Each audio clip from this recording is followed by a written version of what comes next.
Buenas noches, hermanos, jóvenes. Dije jóvenes. En el español, últimamente, especialmente el socialismo y algunos movimientos que tratan de incorporar el género femenino a estos saludos, dicen jóvenes y señoritas, que es lo correcto, pero se dice hermanos y hermanas también. Pero cuando se usa el término genérico, la Real Academia Española está tratando de ser inclusivo en eso. Yo digo jóvenes y eso incluye a todos.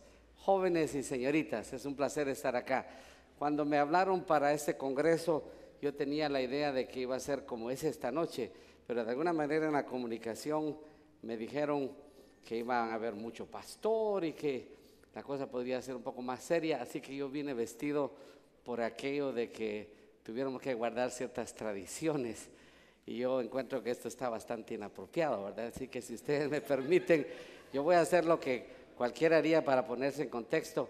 A ver, ¿quién me puede tomar eso ahí?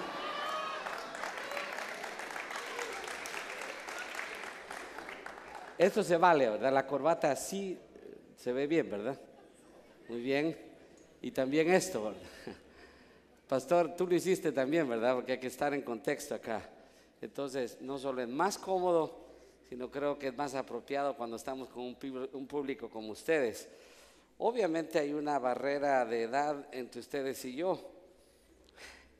Yo tengo 59 años, acabo de cumplir, y me doy cuenta que los años pasan y no pasan en vano.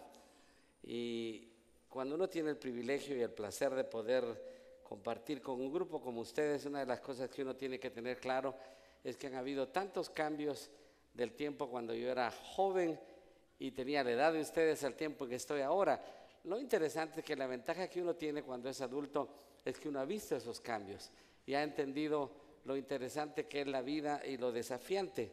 Por decirles algo, en 1990 yo jamás había puesto la mano sobre una computadora, un ordenador, mucho menos uno podría imaginar que en esto que yo tengo acá podría haber tanta potencia como no lo imaginábamos en los años 90, por ejemplo. No sé cuántos de ustedes recuerdan los años 90 que uno empezaba. Yo recuerdo que la primera computadora que compré tenía 40 megabytes de disco duro y eso era una cosa impresionante, ¿verdad? Ahora ustedes en sus iPads o su teléfono tienen 20 veces más que eso, ¿verdad? Quiero preguntar, ¿cuántos de ustedes trajeron Biblia? Trajeron, ¿verdad? ¿Y cuántos trajeron su iPad o su iPhone o su BlackBerry o alguna otra cosa más ahí? Lo tienen ahí, ¿verdad? ¿Y se pueden conectar? Sí, ¿verdad? Seguramente están mandando textos. Por favor, no mandes textos ahora, ¿verdad? Hazlo después.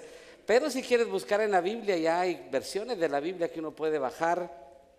Ayer estaba o antes de venir para acá en Madrid, con un médico que compró un iPad y hay un programa en iPad que uno baja y ya la Biblia no solamente está escrita sino hablada, entonces uno está leyendo y escuchando el texto.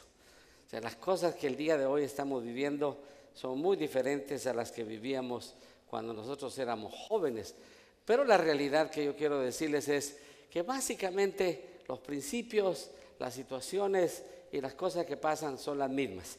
Así que vamos a hablar acerca de un tema que yo creo que es parte de esto. Cuando me invitaron los hermanos organizadores, especialmente me explicaron el objetivo de este congreso y es trabajar para preparar a una nueva generación. Yo quiero preguntar esta noche, ¿cuántos pastores de iglesias están aquí que levanten su mano? Muy bien. ¿Quiénes más están allá? Algunos pastores, ¿verdad? Gracias, hermanos. Pastores, muchas gracias por venir. Es una pena, lo digo así, aunque no es bueno empezar con este tipo de... Es una pena que no haya más pastores acá, ¿verdad? Porque es precisamente a esos pastores que yo quisiera hablar esta noche. Voy a tener que modificar un poquito el enfoque de mi mensaje, porque yo lo que quiero hablar, si podemos poner, hermanos, y vamos a empezar con usando un PowerPoint, preparando a la siguiente generación. Yo quiero que pensemos que es una tarea intencional planificada y meditada.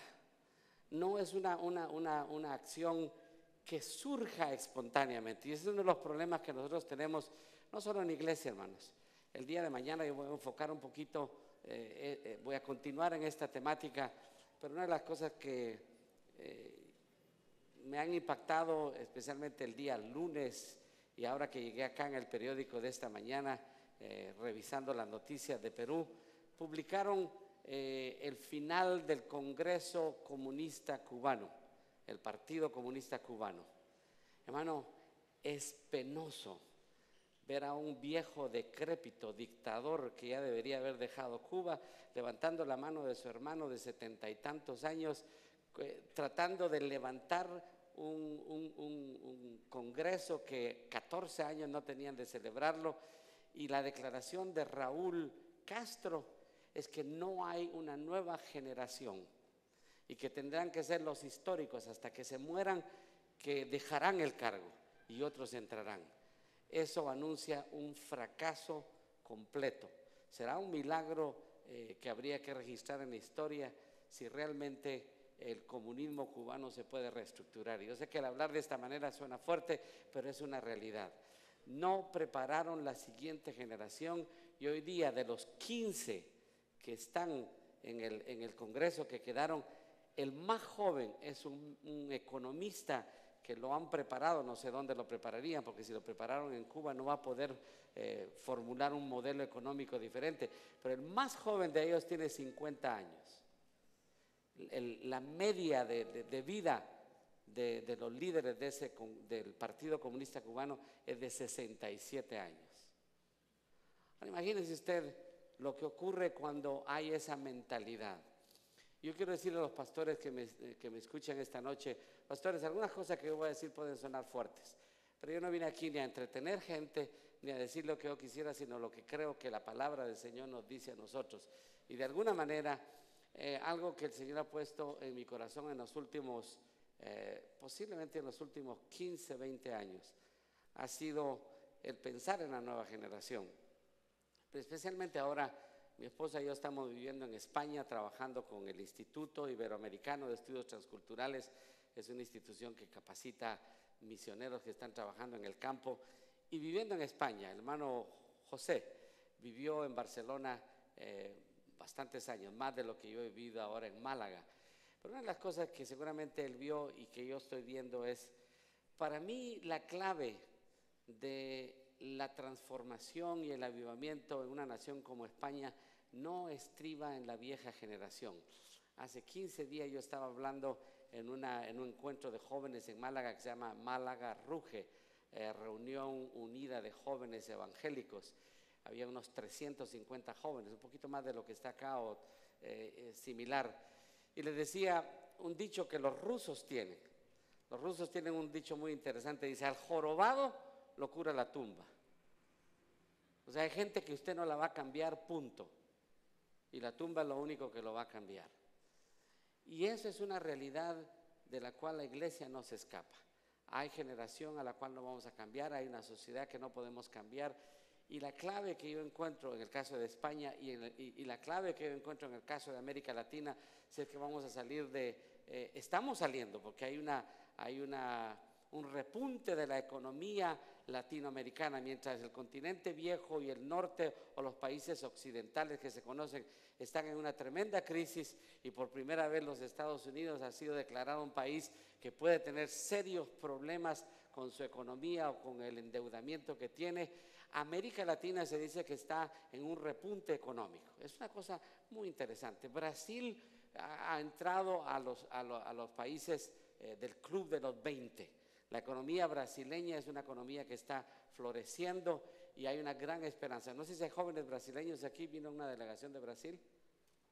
No hay ninguno, ¿verdad? Es muy interesante eso. Pero Brasil es un país hoy día que aún tiene deuda de Estados Unidos, cerca de 150 mil millones de dólares. Han sido comprados por los brasileños a la deuda externa de los Estados Unidos, cosa que jamás hace 15 años ustedes se hubieran imaginado.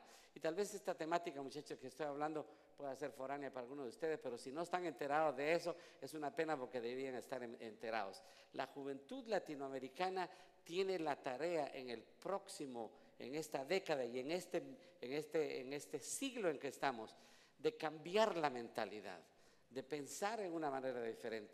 Y ese es el desafío que tenemos. Preparar a la siguiente generación es una tarea intencional, planificada y meditada. Yo quiero utilizar las Escrituras porque eso es lo interesante, que Dios a través de las Escrituras nos enseña a nosotros que esta es una tarea que tiene muchísimos años que Él ha estado haciendo y planificando. Si ponen la siguiente, yo quiero que ustedes, si tienen su Biblia, la abran ahí o vayan apuntando las notas que vamos a tener. Ustedes, se puede ver ahí, se lee de todos lados, ¿verdad? Moisés, para mí, es el ejemplo, el modelo de lo que un líder debe hacer para preparar a la próxima generación. Y note esto, Moisés fue un hombre, conocen el origen. Yo creo que el conocimiento bíblico general de ustedes tiene que ser tal que recuerden a Moisés, un hombre que fue milagrosamente conservado por sus padres. Lo ponen en una canastita, la hija de Faraón lo encuentra, es llevado al palacio de Faraón en Egipto. El hombre en los primeros 40 años de su vida se educa, y esto es muy importante, muchachos, se educa para ser un estadista, un gobernante. Moisés, en mi país, en Guatemala, de donde soy originario, dicen, no era cualquiera soleado, no era cualquier individuo que andaba por la calle soleándose sin tener nada que hacer. Moisés fue preparado específicamente para ser un gobernante. 40 años de su vida fue preparado para eso. Muchachos, ¿sabes cuál es el problema el día de hoy de muchos jóvenes? Que muchos jóvenes han adoptado una mentalidad de rascarse el estómago, de querer vivir una vida fácil, un trabajito que le dé lo necesario para comprar un cochecito, un vehículo pequeño y vivir la vida tranquilo. No te compliques pensando en que vas a estudiar o a hacer algo. Eso es una cosa que está prevaleciendo. En España yo he encontrado esto muy interesante. Hay muchos jóvenes que le llaman los ninis, ni estudian ni trabajan. Esa no la sabían, ¿verdad? Yo estoy aprendiendo las de aquí, pero todavía no me las sé bien porque acabo de llegar. Los ninis, ni estudian ni trabajan. Que papi y mami me sostengan. Muchachos, con una mentalidad de nini nunca vas a llegar a hacer nada. Tenemos que cambiar esa mentalidad. Moisés fue un hombre que se preparó y Dios lo preparó de una manera especial. Y fíjese, 40 años sistemáticamente preparado. Luego 40 años más Dios lo lleva al desierto y el hombre se hace un pastor en el desierto y conoce el desierto de arriba a abajo. Y cuando Moisés tenía 80 años empieza su labor de liderazgo. Y no hay tiempo para leer todos los capítulos anteriores, pero en el capítulo 17 del libro de Éxodo, ustedes tienen que leer todo el capítulo y he tomado entresacado algunos de los versos que están ahí. Israel se enfrenta por primera vez a una batalla. El pueblo de Israel, y noten esto, tiene 430 años, según el texto del libro de Éxodo, de estar esclavizados. O sea, no era una nación que tuviera la experiencia de guerra que tenía Amalek, por ejemplo. Amalek viene a batallar contra él. Y hay mucho que hablar de esto, pero es la primera guerra en la cual se van a enfrentar. Y Moisés, como líder, tiene que tomar una decisión, y para mí toma una decisión muy sabia, porque decide no ser el capitán. Fíjese, Moisés sí era un militar. Moisés fue preparado en todas las artes de guerra. Los hititas gobernaban a Egipto en ese tiempo y era el ejército más poderoso que había sobre la tierra. Egipto era una de las potencias mundiales y Moisés estaba preparado para ser un guerrero. Si ustedes leen en el texto bíblico, cuando Moisés apenas sale de Egipto y va al desierto, que conoce a la que sería su futura esposa, 7 hijas del sacerdote que vienen a sacar agua al pozo y los pastores las atacan y él solo la defiende y así es como encuentra a su esposa. O sea, Moisés era un hombre que estaba educado en las artes militares y él podía haber dicho, en la primera guerra, yo tengo que ir al frente. Y eso es algo que a mí me ha impactado de la vida de Moisés. Decide escoger a Josué. Después vino Amalek, dice el verso 8, y peleó contra Israel en Refidim. Y dijo Moisés a Josué, y aquí aparece Josué en el texto bíblico por primera vez. Pastores, tenemos que notar esto, es muy interesante. Josué era un desconocido, pero ahora Moisés le va a dar una relevancia tal que Josué se convertirá en un personaje muy importante. Le dice a Josué, escoge a algunos hombres y sal a pelear contra Amalek. Seguramente Josué, de alguna manera en todo este proceso donde Moisés regresa del desierto y empieza a convencer al pueblo de Israel que debe de salir y todas las plagas que hay, Moisés tiene la oportunidad de conocer a este muchacho, que era un joven, y le dice, escoge a algunos hombres y sal a pelear contra Amalek. Mañana, fíjese, yo estaré sobre la cumbre del collado con la vara de Dios en mi mano. Si ponen el siguiente, y dice, y el verso 14, entonces Jehová dijo a Moisés, creo que podemos regresarlo al anterior, muchachos. Si lo regresamos al anterior, porque me he saltado algún texto aquí para ahorrar espacio y que ustedes pudieran verlo ahí. Moisés le dice, Josué, sal tú a pelear y yo subiré al monte. Y dice el texto bíblico que empezó la guerra. Y cuando Moisés sube al monte y tiene sus manos levantadas al cielo, Josué y el pueblo de Israel, el ejército que tenía, prevalecía contra Amalek. Pero cuando Moisés bajaba las manos, Amalek prevalecía contra Israel. Y entonces la clave para que esta guerra fuera ganada era que Moisés tuviera las manos levantadas. Como era una guerra larga y no era la primera vez que peleaban, Moisés, obviamente un hombre de 80 y tantos años, 82 años, posiblemente 81 años, tener todo un día levantadas las manos era muy fuerte. Y entonces le acompañaban en la montaña Ur y Aarón. Aarón era el hermano mayor de Moisés y Ur un personaje que aparece ahí. Y dice el texto bíblico que pone una piedra, una roca donde lo sientan a él y Ur y Aarón le sostienen las manos para que él se mantenga así. Y en todo ese tiempo, fíjese, aquí este es solo un objeto o un mensaje para predicar sobre modelos de liderazgo.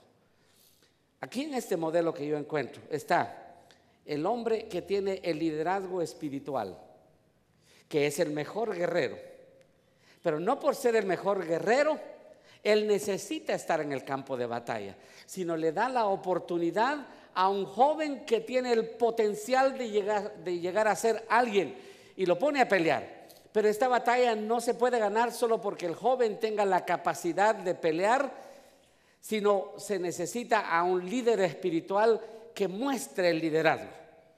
Yo entiendo que aquí estamos hablando de una guerra espiritual, donde Moisés con sus manos levantadas está simbolizando la victoria del pueblo de Dios. Sus manos abajo significaban la derrota. Entonces hay una combinación del líder espiritual, del estadista, del que está al frente con sus manos levantadas. La victoria es representada de esa manera. Pero está un joven en el campo de batalla dirigiendo la batalla.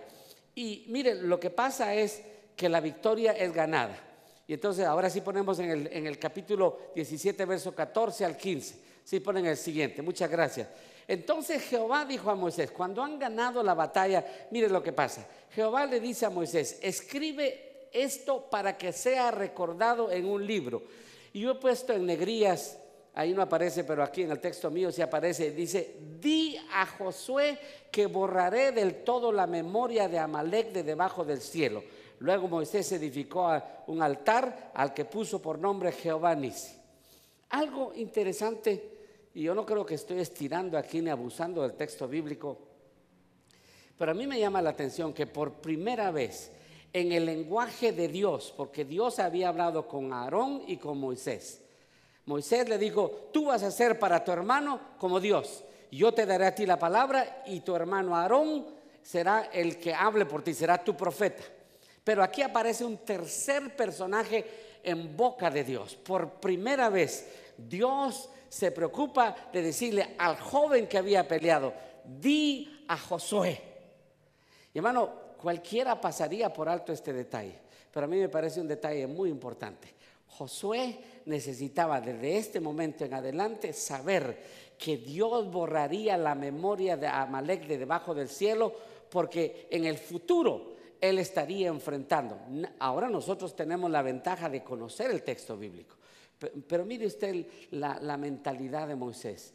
No solamente está dando lugar a un liderazgo joven, nuevo, con la fuerza para aprender el arte de la guerra, le está dando liderazgo espiritual al tener sus manos levantadas, sino está dando ahora la oportunidad de que Dios mismo reconozca a Josué y le diga: dile a Josué. Y hermanos, para mí, muchachos, este es un salto generacional importantísimo que tenemos que ver en este pasaje. Por primera vez en el plan de Dios aparece el joven Josué. Sigamos adelante. Sé que no tengo mucho tiempo. En el capítulo, en el orden que yo tengo, no sé si ustedes ponen el siguiente. Vamos a ver, muchachos, que tienen ustedes ahí en esto. Bueno, mire, esta es una imagen muy interesante del cuadro que les estaba hablando. Josué peleando en el valle, y Moisés, Aarón y Hur. Pongan el siguiente, por favor. Un segundo elemento. Moisés hace a Josué su ayudante. En el capítulo 11 del libro de Números, si ponen esa diapositiva, por favor, del verso 27 al 29. El pasaje en el capítulo 11 habla del momento cuando Dios decide poner un grupo de hombres, de líderes, 70 líderes para ayudar a Moisés.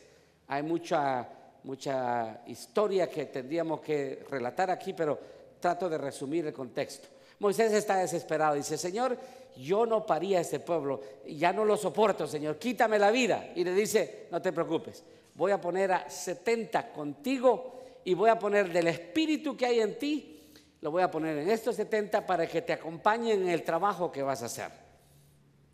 Cuando hablamos de modelos de liderazgo, estamos encontrando aquí algo que Dios quiere que sea hecho. El espíritu de los líderes, la manera de ver, la manera de actuar, la manera de liderar, debería de pasar a un grupo de personas que van a ser puestas para ayudar al líder.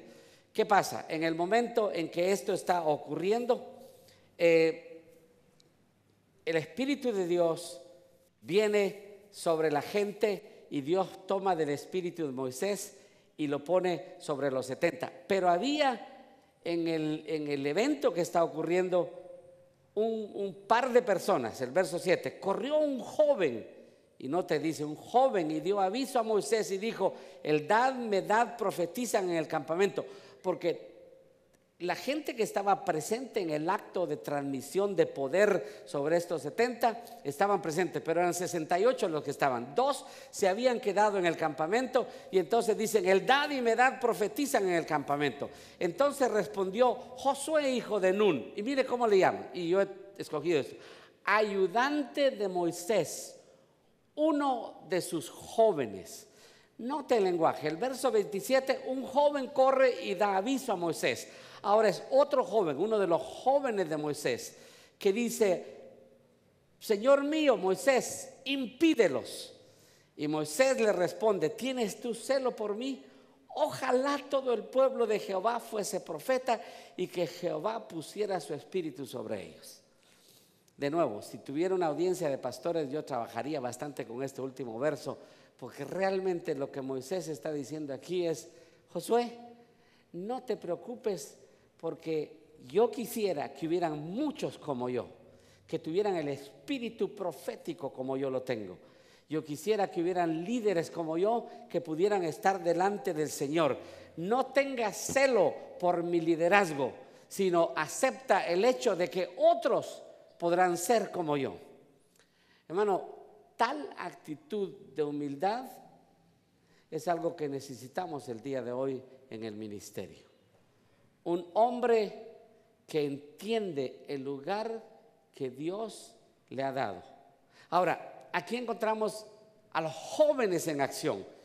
Yo no sé si alguna vez puede ser que este tema que yo estoy tratando se ha tratado mucho ya, pero a mí me parece muy interesante el enfoque de encontrar los jóvenes actuando. Ustedes van a ver en otros pasajes que voy a tocar donde los jóvenes están en acción.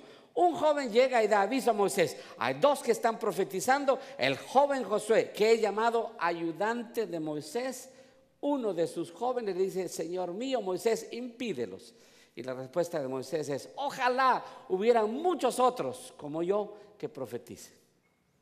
Esa es la actitud intencional, consciente del líder que podrá producir la próxima generación. Ahora, ese es el tema para enfocarlo hacia los pastores que están acá. Pastores, nosotros tenemos que intencionalmente tener la acción de preparar a otros para que nos sigan. Pero en el caso de los jóvenes, yo quiero hablar a los jóvenes de aquí. Uno de los problemas en la juventud es cuando uno quiere usurpar, o uno quiere invadir, o uno quiere imponer. Y la actitud es muy importante. Ustedes verán aquí, la actitud de Josué es de ser el ayudante de Moisés. A estas alturas, en el libro de Números, ya se le llama el ayudante de Moisés, uno de sus jóvenes. La juventud tiende a ser muchas veces, los españoles dicen despabilada, tienden a ser descuidada, no le prestan atención a maneras, a formas. Los adultos a veces nos sentimos extraños, nos saludan, no tienen la actitud de servicio, todo se concentra en lo que yo quiero. Hay una generación que piensa en mí, lo que yo quiero, lo que yo deseo, lo que yo quiero alcanzar. Yo creo que la juventud cristiana debe marcar una diferencia en ese sentido. Y Josué es un desafío. El hombre decide ser un siervo, escoge la actitud de servir a Moisés, de ser su ayudante. En el siguiente, si ponen, hermanos, van a ver que ahí, aunque el enfoque es distinto, al menos en el verso 13. Después empieza a tocar la otra parte que tiene que ver con el punto número 3. Miren el verso 13: se levantó Moisés con Josué, su servidor. Josué es llamado no solamente el ayudante, sino el servidor de Moisés. ¿Saben cuál es el problema de muchos jóvenes el día de hoy? No tienen la actitud de ser siervos o siervas. No hay la actitud de prestarle atención al prójimo. Y aquí yo entraría tal vez a tocar el tema de las distintas generaciones que hay. Pero muchachos, una de las cosas que yo creo que especialmente jóvenes como ustedes, líderes potenciales, líderes, pastores de jóvenes en las iglesias, una de las cosas que el adulto notará para poder transmitir el poder, la autoridad a los jóvenes es ver la actitud de servicio que tengan. Yo estoy trabajando ahora al frente del Instituto Iberoamericano de Estudios Transculturales, y hace un año llegó una pareja de jóvenes mexicanos que tuvieron que salir de un país del norte de África que empezó a sacar misioneros. Y ellos llegaron a Málaga y estaban indecisos si regresar a México, a donde ellos pertenecen, su iglesia está en el Distrito Federal, o quedarse en Málaga. Y hablaron conmigo que querían trabajar para ayudarme en el instituto. David es un muchacho que tiene 2 años de estudio universitario, pero es un muchacho muy habilidoso. Su esposa Bianca es periodista, tiene más experiencia y más preparación. Ambos hablan árabe, francés e inglés, y por supuesto el español, muy habilidosos. Y yo muchas veces tengo que filtrar gente y decir quién va a trabajar con nosotros o no. Lo que más me ha impactado de ellos, tienen 1 año trabajando con nosotros, es su actitud de servicio. Son como cualquiera de ustedes, muchachos jóvenes, recién casados, fueron al campo. Todas las características de un joven. pero la actitud de Bianca y David es una actitud de servicio. No hay una sola cosa que yo pida a David que él no esté dispuesto a hacerlo. La hora que sea, muchas veces he necesitado, David, puedes llevarme al aeropuerto a las 5 de la mañana, 6 de la mañana sale mi vuelo, así que a las 4 de la mañana tienes que estar acá, puntual, 4 de la mañana está tocando la puerta, ahí está allí. Yo respeto a David no solamente por sus habilidades, acaba de hacernos un video, está aprendiendo a hacer video, lo hizo muy bien, magníficamente bien. Su esposa el año pasado fue la traductora de los cursos y teníamos a unas maestras que eran francesas, pero estaban enseñando en inglés. Interesante, de pronto las maestras cambiaban de inglés a francés, igual Bianca les traducía a la perfección.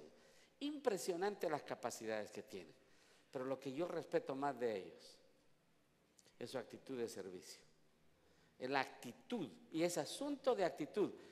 Cuando ustedes tengan tiempo, lean en Filipenses en el capítulo 2 y el versículo 5, pero léanlo en la nueva versión internacional. En la versión normal dice: haya en vosotros este sentir que hubo también en Cristo Jesús. En la nueva versión internacional dice: la actitud de ustedes debe ser la de Cristo Jesús. Muchachos, muchachas, es cuestión de actitud. No importa que tú eres la mujer más bella, una diva, pero si tu actitud es incorrecta, tú caes mal, no impactas a nadie. Muchacho, tú puedes ser el muchacho más guapo, más capaz, tener todo lo que quieras, pero si tu actitud es una actitud negativa, tú no impactas a nadie y no vas a llegar a ningún lugar. Y recuérdate, para llegar a hacer algo en el Señor, tú tienes que subir en una escalera, no puedes ir en ascensor. Los que suben en ascensor generalmente caen y caen muy duro. La escalera de liderazgo se sube sirviendo. Moisés tuvo a un muchacho que lo reconoció y lo apreció porque era su servidor. Ahora mire, en el punto 3 que yo tengo, Moisés, en el capítulo 24 hay otro escenario. Ya el Señor le ha dado el pacto al pueblo de Israel y ahora Moisés va a subir al monte para recibir las tablas de la ley. Y en el versículo 5 dice: envió jóvenes de los hijos de Israel, los cuales ofrecieron holocaustos y becerros con sacrificios de paz a Jehová. Hermanos, hay mucho material aquí. Aquí en el capítulo 24 Dios le dice al pueblo que se prepare porque va a hablar con ellos. Y hay todo un evento donde Dios en la nube aparece y habla a Dios con Moisés y el pueblo lo está viendo. Los ancianos son escogidos y está Moisés y Aarón y los ancianos y hay un diálogo. Pero es interesante que Moisés envía a los jóvenes a ofrecer holocaustos y becerros como sacrificios de paz a Jehová. A mí me impactó leyendo esto. Envió jóvenes de los hijos de Israel, los cuales ofrecieron holocaustos y becerros. Esto sería después un oficio que harían los sacerdotes y los levitas. Pero en este caso, miren, la preocupación de Moisés está poniendo a los jóvenes no solo a pelear, sino también a ofrecer sacrificios. Y dice, y entonces hay varios versos que yo no tengo escritos ahí, donde se describe todo lo que estoy tratando de describir en un resumen yo, pero en el verso 13 dice: y se levantó Moisés con Josué su servidor, y Moisés subió al monte de Dios. Cuando tengan tiempo de leer entre el 5 y el 13, usted va a ver que ahí habían ancianos, ahí estaba Aarón, estaba Hur, estaba un montón de gente. Y es interesante que Moisés lleva con él a Josué y suben al monte y le dicen en el verso 14 a los ancianos: esperadnos aquí hasta que volvamos a vosotros. Nota, el pronombre es plural, es Moisés y Josué, hasta que volvamos, y aquí Aarón y Hur están con vosotros, el que tuviere asuntos acuda a ellos. Hermanos pastores, yo quiero que me escuchen bien en esto. Hay toda una generación de líderes. Hermano Javier, perdona que habla de esta manera. Tengo muchos años de conocer a la Alianza Cristiana y Misionera en Lima. De hecho, yo soy un obispo ordenado de la Iglesia de Dios y siempre me da mucha mucha preocupación porque he venido por lo menos 10 veces a Lima y nunca he predicado en una de las iglesias nuestras. Digo, de la iglesia de Dios, de la denominación. Yo conozco aquí Lima Cercado, conozco, bueno, como 15 congregaciones. La primera vez que vine al barrio San Martín, no sé dónde está. Y he predicado en Pueblo Libre y he estado y conozco muchos de los pastores y todo, y he oído de el glorioso movimiento conocido internacionalmente, Lima el encuentro con Dios, y he oído del hermano Smith y toda la camada de líderes que ahora pastorean. Él se podría levantar y decirle al liderazgo: ¿dónde están los que están detrás de ustedes? Yo preparé una generación completa que ahora están al frente de las iglesias principales de Lima en encuentro con Dios. Esto es un desafío grande para el liderazgo de la iglesia Alianza Cristiana y Misionera, no solo en Lima, sino en todo el continente. Y yo les voy a decir algo y voy a meterme aquí a un problema serio que quiero decir esto. ¿Cuántos de Centroamérica hay aquí? A ver, levanten la mano. Hay 2 de Costa Rica y eso es todo. Ustedes son especiales, muchachos. Están representando aquí a Centroamérica, aunque, a ver si digo bien esto. De alguna manera, la Alianza Cristiana y Misionera ha sido muy exitosa en Sudamérica. En Centroamérica no tanto. Me estoy metiendo un poquito a comentar cosas aquí por el que requeriría un conocimiento. Yo no soy un líder de la Alianza Cristiana y Misionera, pero yo observo. Y lo que hay en Lima, por ejemplo, lo que hay en Ecuador, por ejemplo, no conozco de Colombia mucho, sé de Chile, conozco hace muchos años líderes de la Alianza Cristiana y Misionera, sé que en Argentina también lo hay, de hecho el hermano Smith vino de Argentina para acá como misionero. Dios ha usado a la Alianza Cristiana y Misionera en una manera particular en el cono sur, en los países andinos y en los países de Sudamérica. En Centroamérica hay otra denominación, mi denominación, por ejemplo, Iglesia de Dios, en Centroamérica es numerosísima. Solo mi país, Guatemala, tiene 3 veces más miembros de todo lo que tiene a Sudamérica en la denominación. Imagínense usted la comparación que estoy haciendo.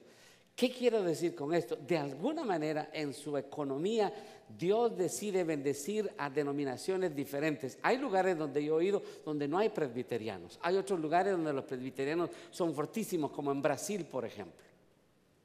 O los bautistas son fuertes en algunos países, en otros países no son. Usted va a México, por ejemplo, la iglesia presbiteriana de México es muy fuerte.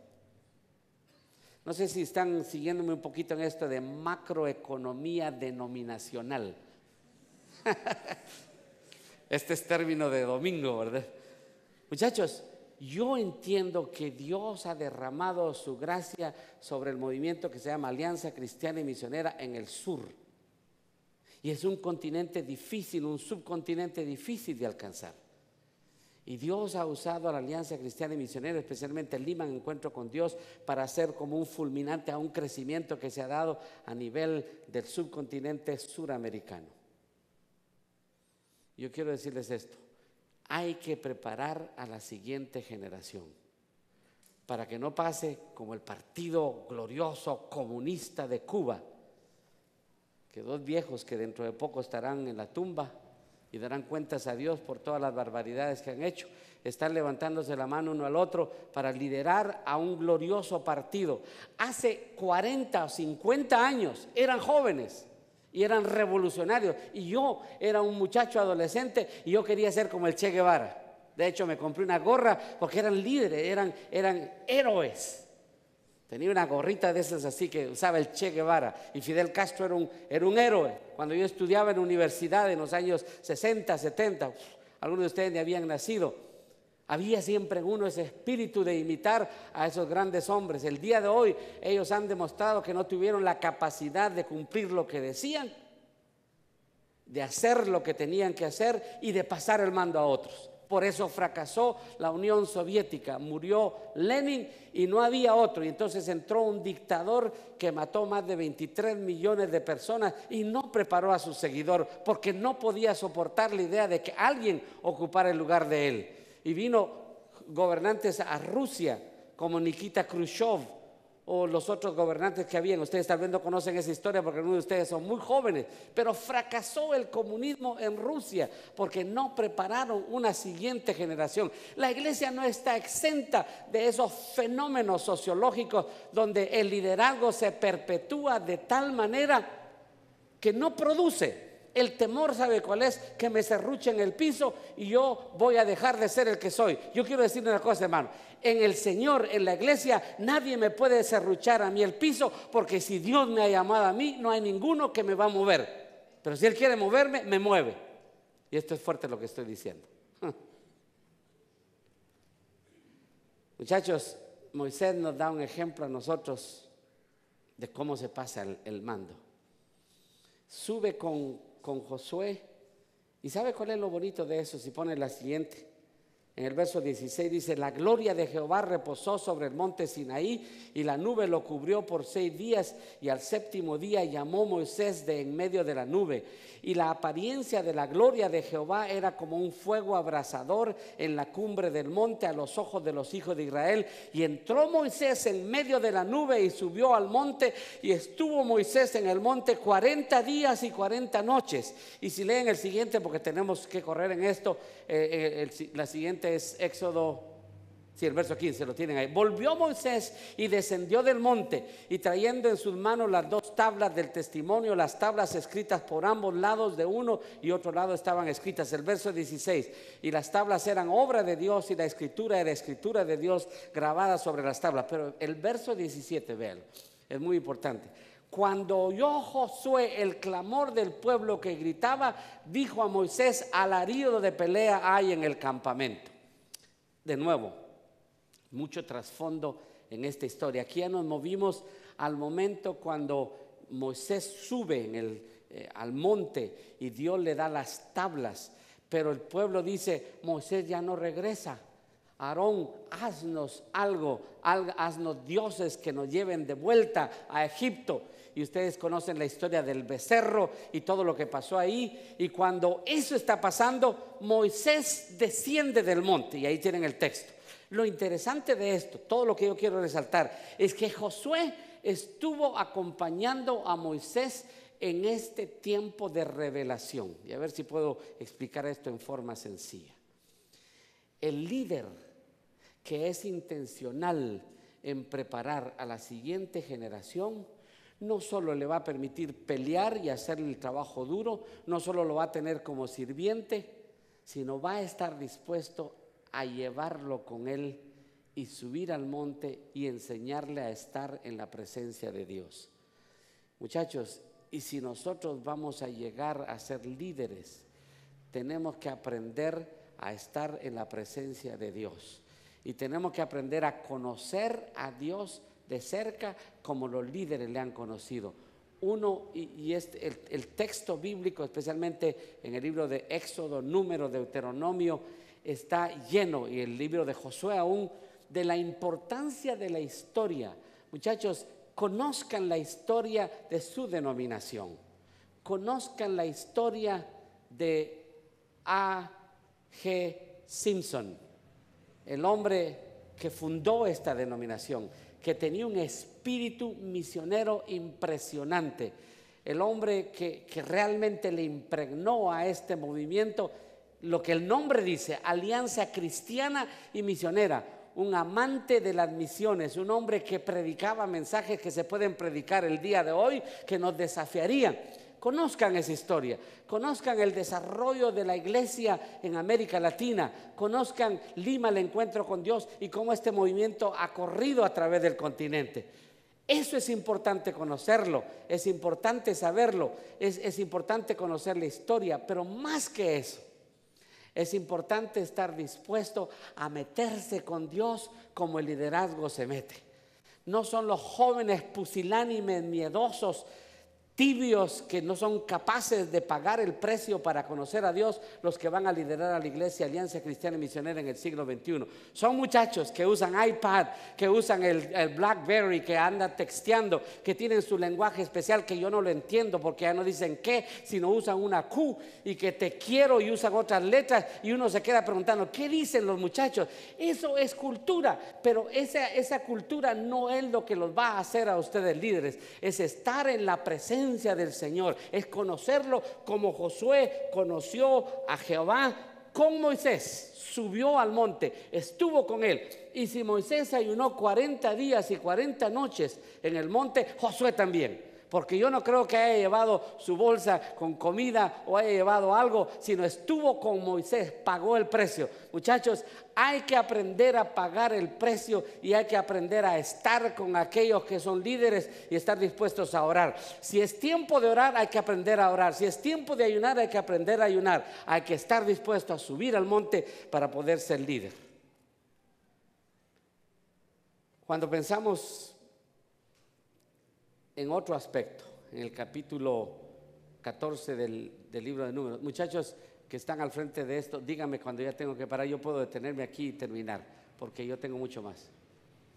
¿Cómo estamos? Tenemos que terminar. 10 minutos, hermano. Gracias, hermano. Trato de terminar esto. El punto número 4. Josué es enviado como espía trayendo un mensaje positivo de la tierra prometida. Aquí hay todo en la historia. Ustedes deben de leer Números capítulo 3 y 14. Moisés escoge 12 espías, los manda a reconocer la tierra por 40 días porque no quería que el pueblo se asustara. Cuando regresan de reconocer la tierra, fíjese usted qué interesante. Y esto es muy importante, muchachos. Cada uno de estos pasajes es motivo de un mensaje, pero es muy interesante. Van 12. De los 12, 10 es el montón negativo que siempre influencia a todos. Hay 2 que deciden ser diferentes. Y aquí yo le llamo a esto: tú tienes que tomar una decisión. O quieres ser un acomplejado con el complejo de langosta, o quieres ser un comedor de pan. A ver si se recuerda. Complejo de langosta, o tienes el complejo de langosta, o eres un comedor de pan. ¿Por qué digo esto? No hay tiempo para decir toda la historia, pero 10 de los que regresaron dijeron: hemos ido a la tierra. Exactamente, es una tierra que fluye leche y miel, pero vimos ahí también a los hijos de Anac, y son gigantes. Y entonces Caleb los hace callar. Pero de nuevo estos 10, el grupo grande, viene y dice: nosotros fuimos y vimos a los hijos de Anac, y éramos, a nuestro parecer, como langostas ante estos gigantes, y así nos veían ellos. Los últimos versos del capítulo 13 dice eso. Y a mí me llama la atención esto, porque hay mucho joven con complejo de langosta en el mundo. Muchachos, cuando tú te enfrentas al grupo, cuando tú tienes que ser diferente, cuando tú te tienes que poner de pie y estar firme en tus convicciones, muchacha, cuando tú tienes la disyuntiva entre seguir al montón o ser tú, porque tú eres una hija de Dios y tú has decidido ser virgen, cuidar tu virginidad, ser casto, muchacho, y cuidar tu castidad, o sencillamente seguir al montón. Ahí es cuando nosotros necesitamos entender esto. Josué y Caleb no tenían el complejo de langosta. Los otros 10, y es interesante, el montón generalmente es el que sigue la tendencia. Nosotros como cristianos, muchachos, si me permiten decir, nosotros como jóvenes cristianos estamos llamados a ser diferentes. Y uno dice: bueno, no es fácil ser diferente. ¿Quién ha dicho que es fácil ser diferente? ¿Quién ha dicho que seguir al montón no es fácil? ¿Sabe usted que hay un movimiento, y seguramente ha llegado a Perú y a América del Sur? En Corea, en el 95, miles de jóvenes coreanos hicieron una promesa de castidad y de virginidad delante del Señor, y de guardar sus vidas en santidad para servir al Señor. Y el día de hoy se está repitiendo mucho en Estados Unidos, en muchas de las iglesias. Hay muchachas, hay muchachos que están decidiendo: vamos a ser diferentes. Y yo quiero decirte, joven, señorita, o tienes el complejo de langosta y te vas con el montón y no te quieres disgregar del grupo, o decides arriesgarte y ser diferente e imponer tu estilo de vida, porque lo tienes que imponer, porque a ti el grupo te impone. Hay un concepto, y aquí hay más psicólogos que yo, la presión del grupo, peer level le llaman en inglés, la presión que el grupo ejerce sobre ti de hacer lo que todos hacen. Y aquí yo encuentro a Josué, hijo de Nun, y Caleb, hijo de Jefone, dice el verso 6 de Números 14, que eran de los que habían reconocido la tierra, rompieron sus vestidos y hablaron a toda la congregación de los hijos de Israel.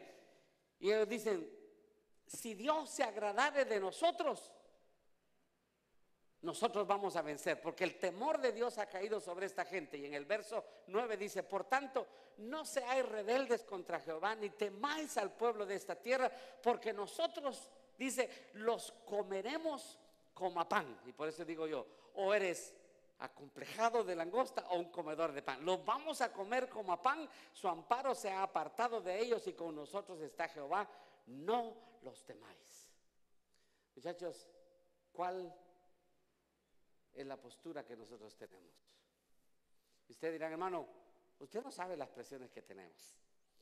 Yo tenía 18 años cuando tuve un reencuentro con Dios. En la teología de la santidad le podríamos llamar una santificación, pero ahora los teólogos se hacen un montón de problemas porque no encuentran sobre todo el aspecto experiencial de la santificación que Wesley nos heredó. Y yo conozco esa tradición en la Iglesia Alianza Cristiana y Misionera, pero yo tuve una experiencia donde me enamoré de Jesús a los 18 años. Tengo 41 años de estar así. Hermano, cuando yo tenía 18 años, estaba en universidad y tenía que tomar decisiones en mi vida. Uno, cuando iba con unos compañeros en un vehículo, se detiene en un prostíbulo, porque yo no tenía dinero para ir a casa y me iba con alguien que tenía vehículo y me llevaba. Paran en un prostíbulo, se bajan y yo tengo que tomar la decisión. ¿Qué hago? ¿Me bajo? Me quedo acá.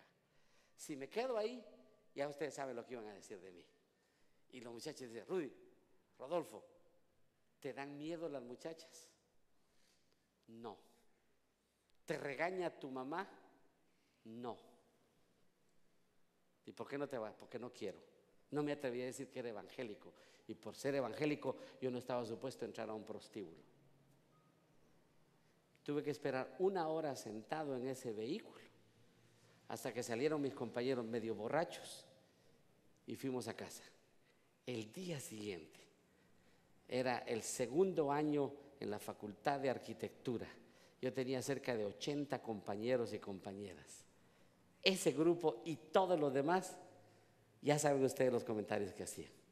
Rodolfo tiene miedo. Ya saben, en aquel tiempo ser tildado, hoy día hasta Ricky Martin dice soy eso y punto y no hay problema, ¿verdad? Y ahora es famoso por eso. Pero en aquellos días, hermano, que lo tildaran a uno de gay era una cosa muy fuerte. Pues yo le voy a decir eso, me tildaron de gay con las palabras que usaban los muchachos ahí. Ni me hizo eso, ni quitó mi hombría, porque para mí la verdadera hombría es cuando uno se puede amarrar los pantalones y decir yo soy diferente y punto. La femineidad es cuando tú puedes decir mis faldas están bien puestas, o pantalones si tienes pantalones o lo que tengas, ¿verdad? Y digo yo soy lo que soy y punto. Eso, esta gente lo hizo. No tengan miedo, los vamos a comer como a pan. Y finalmente, todo eso llevó a Josué a ser el escogido. Josué, en Números 27, 18, Dios le dice a Moisés, Moisés, no vas a entrar a la tierra porque tú me fallaste cuando golpeaste la roca, cuando yo te dije que le hablaras. Y entonces Moisés es el que oyó esa palabra de Dios. Moisés le dice al Señor, ponga Jehová Dios de los espíritus de toda carne un varón sobre la congregación, que salga delante de ellos y que entre delante de ellos, que los saque y que los introduzca, para que la congregación de Jehová no sea como ovejas sin pastor. Hermanos, qué interesante esto, es impresionante, hay mucho que se podría hablar de ahí. Moisés no va a ser el líder, fíjense, han pasado 40 años, la liberación de Egipto, todo el desierto, bueno, ahí hay un montón de asuntos de tipo generacional, mañana vamos a hablar un poco de eso. Hay todo un cambio generacional, pero necesitan un líder y Moisés no va a poder entrar. Y entonces dice, Señor, ponga un líder. Si ponen el siguiente, hermanos, dice en Números 27 y 18, y Jehová dijo a Moisés, toma a Josué, hijo de Nun, varón en el cual hay espíritu, y pondrás tu mano sobre él.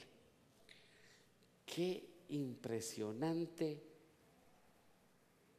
concepto tiene Dios de Josué.